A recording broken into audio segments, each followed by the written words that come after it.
O vídeo de hoje é para te contar que a Idade Média nunca foi a Idade das Trevas. Sinto te informar, mas a caça às bruxas, do jeito que os filmes e séries costumam mostrar, não foi desse período, apesar de ter acontecido sim o nascimento da Inquisição. No vídeo de hoje eu estou aqui para te contar os mitos e verdades sobre esse período um tanto quanto injustiçado. Mas antes de começar o vídeo, deixa eu me apresentar. Meu nome é Samantha Tedesco. Eu escrevo e pesquiso sobre bruxas reais ou mitos, tudo que envolve bruxaria, inquisição. Eu estou aqui compartilhando tanto pelos meus livros quanto nas redes sociais. E se você é novo aqui no canal, seja muito bem-vindo. Se você já me conhece de outros vídeos e ainda não se inscreveu, quero te pedir para que você se inscreva e ative o sininho de notificações. Também deixe o seu like, porque isso me ajuda muito a saber que você está gostando desse tipo de conteúdo e assim eu vou poder publicar mais e você vai receber todas as notificações. Provavelmente você já deve estar familiarizado ou deve ter uma breve recordação dessa imagem, porque ela é comumente utilizada no nosso ensino médio, nos livros didáticos, quando o assunto é Idade Média. E é claro que na correria do conteúdo didático do ensino médio da escola, a gente tem apenas uma base de todos os períodos. Então, bora refrescar a memória de como a Idade Média se tornou Idade Média? Por que que na antiguidade, que tinha tantos centros urbanos movimentados, chegou ao fim e as pessoas começaram a migrar em massa para os campos? Graças a um fenômeno que a atualidade conhece muito bem no seu governo: a corrupção atrás de corrupção. O Império Romano conseguiu se autossabotar, ele conseguiu se autodestruir, simplesmente porque ele não conseguiu colocar fim ou um mínimo de controle na corrupção do seu território, o que gerou sérios problemas na administração pública e uma constante luta por poder e troca de governantes em pouco tempo. Quando chegou a vez do poder vir para as mãos de Constantino, imperador, ele viu na ascensão crescente do cristianismo uma oportunidade única e desesperadora de utilizar a fé como uma estratégia política para unir Roma de novo. E olha que até que deu certo no início. Mas não demorou muito para que os povos que já queriam se dividir, se distanciar do Império Romano, se emancipassem de vez no território do Império Ocidental. No século V não era mais o império que os unia, e sim a fé cristã. É na Idade Média que surge então o Império Bizantino, que nada mais era do que o Império Romano Oriental. Sua capital, Constantinopla, atual Istambul. O Império Bizantino tem uma grande marca que é a sua arte bizantina, que nunca economizava na riqueza dos detalhes, seja nos materiais, seja nos desenhos e acabamentos, sobretudo na elaboração de grandes mosaicos. E essa arte ela é muito significativa quando a gente fala do início do cristianismo, porque ela está muito presente nas grandes basílicas e os mosaicos, os desenhos, as artes como um todo, elas são aqui importantes para transferir a fé, conseguir contar histórias bíblicas, histórias cristãs, em conjunto reforçando que o poder divino é o que escolhe o poder da terra. Ou seja, se um rei é porque Deus o escolheu nascer como rei. Há um ponto importante para salientar aqui. Existem basílicas, principalmente na Itália e na Alemanha, que são de arte bizantina, são do período ali bizantino, tem uma correlação. A definição de Ocidente e Oriente é baseada em diferenças e similaridades culturais. Não é uma divisão clara de território, então, apesar de alguns países que hoje são do Ocidente e alguns países que hoje são do Oriente terem interferência aí, né, terem pontos de cultura ocidental ou oriental, é porque no período que houve a construção, seja de costumes, ou seja, de um patrimônio material nacional, é por causa daquela época em que aquele país pertencia a uma outra divisão, né? Voltando ao assunto, sabe o que é uma das melhores invenções, transformações da Idade Média? A substituição do papiro, que era onde o pessoal anotava, escrevia, anunciava, calculava, para o livro que a gente conhece com capa e folhas. Se com tablet, Kindle, smartphone, internet, a gente ainda precisa e ainda prefere muitas vezes utilizar o livro físico, imagina a revolução que foi naquela época eles deixarem de usar o papiro para algo muito mais prático, que é você assim virar a folha, ao invés de você ficar enrolando e desenrolando o pergaminho que podia assim até amassar. A criação dos livros facilita a réplica ainda que em pequenas edições, pequenas escalas. E sim, é claro que não era todo mundo que tinha acesso aos livros, mas a Igreja tomou para si a responsabilidade da educação.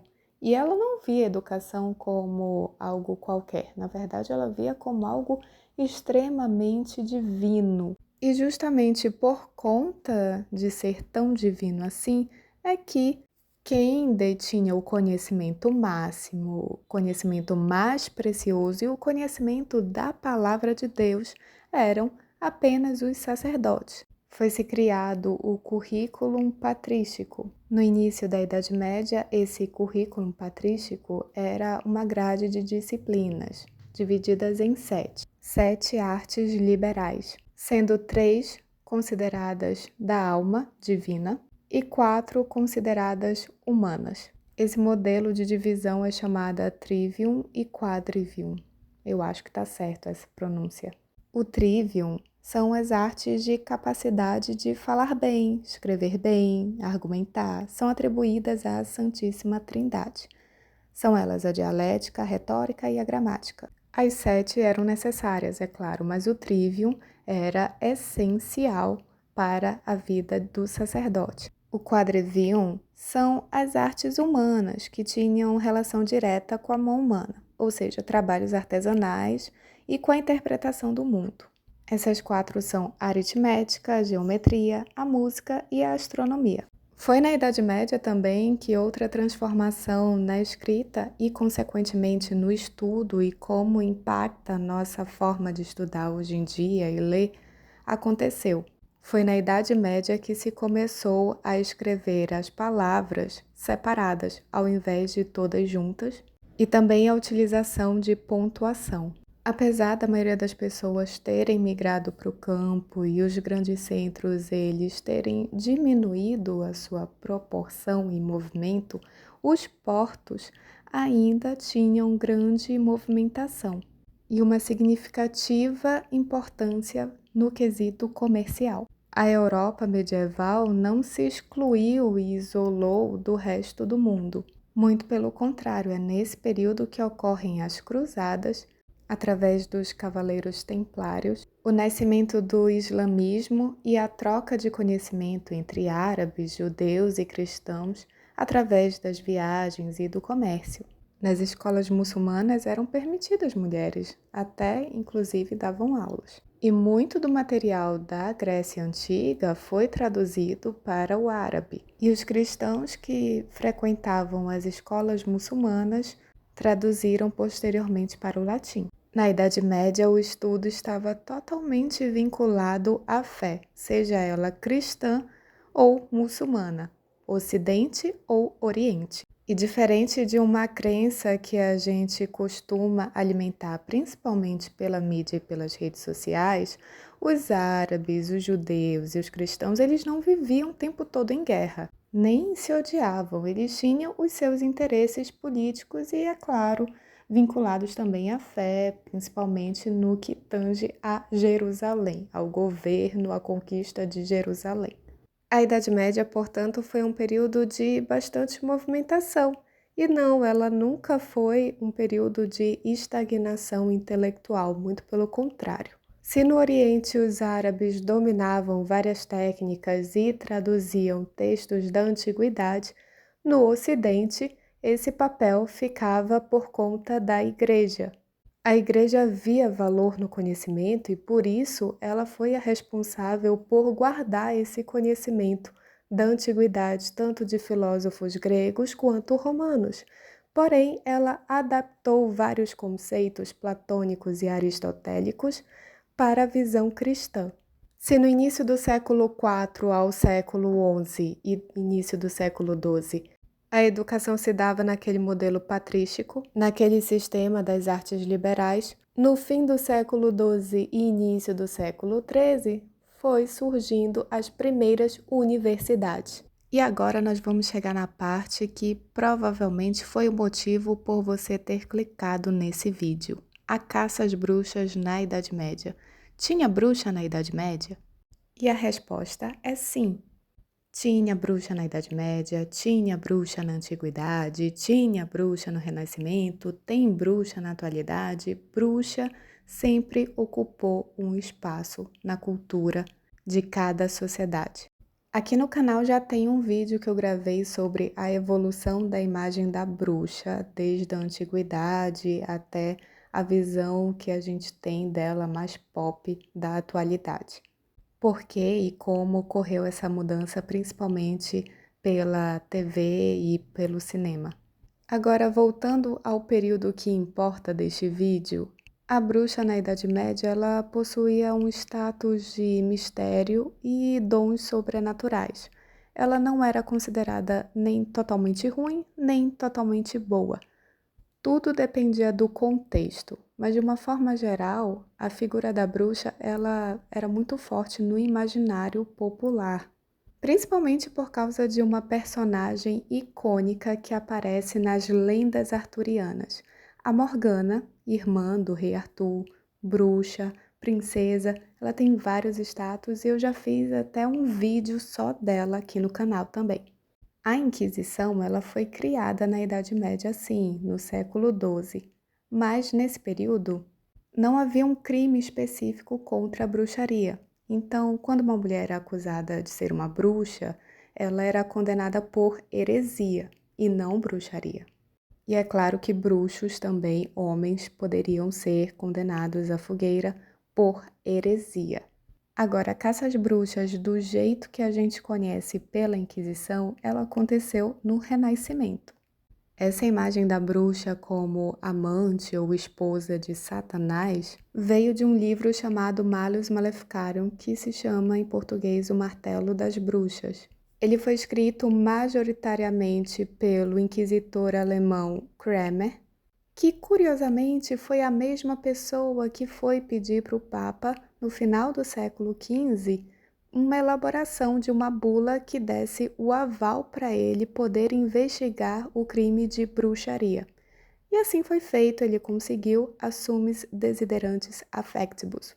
Ou seja, a caça às bruxas pela Igreja se iniciou no final do século XV e teve seu ápice no século XVI e XVII e uma boa parte do século XVIII também. Voltando para a Idade Média, um dos casos de bruxaria que a gente mais costuma ouvir falar e que ninguém considera, né, essa pessoa uma bruxa, foi o caso da Joana d'Arc. Mas ficarem chamando ela de bruxa foi em um tom pejorativo, porque isso aconteceu na Idade Média. Então, ela foi queimada na fogueira por heresia. Como eu disse anteriormente, existe bruxa em tudo quanto é tipo de sociedade, em todas as partes do mundo e em todos os períodos. E um fato curioso é que a primeira mulher considerada condenada pela Igreja por ser, entre aspas, muitas aspas, uma bruxa, foi uma mulher intelectual da antiguidade chamada Hipátia. Embora a agressão e execução da Hipátia não foi ordem da Igreja, e sim exercida por um grupo fanático de cristãos com interesses políticos diversos aos dela. Você chegou até o final desse vídeo, eu quero te pedir para que, se você tem alguma ideia, alguma sugestão, alguma curiosidade de outros vídeos, deixa aqui nos comentários para eu saber, que aí eu posso trazer, de repente, esse assunto. Ou se você gostou, né, de alguma parte em específico que, assim, fez a sua cabeça realmente, nossa, eu nunca pensei nisso, deixa também nos comentários para eu saber. E um beijo. Eu espero te ver nos próximos vídeos. Tchau!